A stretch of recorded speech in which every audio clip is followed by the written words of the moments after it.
Бүгін біз овсяный блин дайындап үйренетін боламыз. Ол үшін ең алдымен бізге 3 қасық сұлы жармасы керек.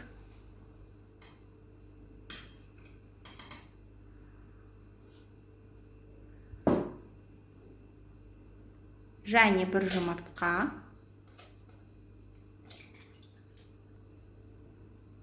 Және 3 ас қасық сүт.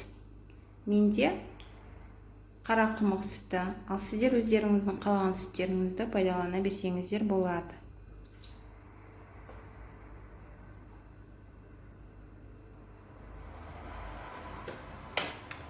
Бәрін жақсылап араластырып, біркелкі етіп аламыз.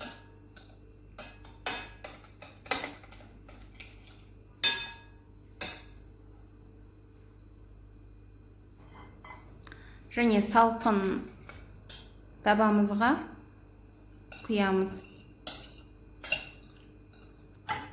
Тегістеп алып, отқа 5 минутқа қоямыз.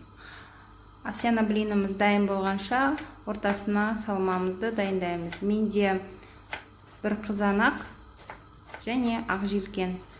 Қызанағымызды осылай турап аламыз. Овсяный блин піскен кезде осылай болады.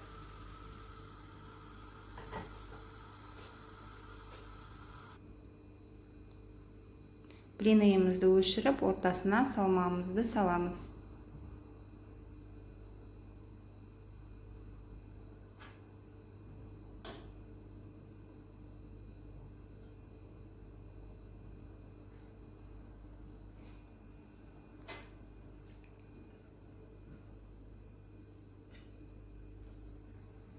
Овсяный блиніміз дайын, ас болсын.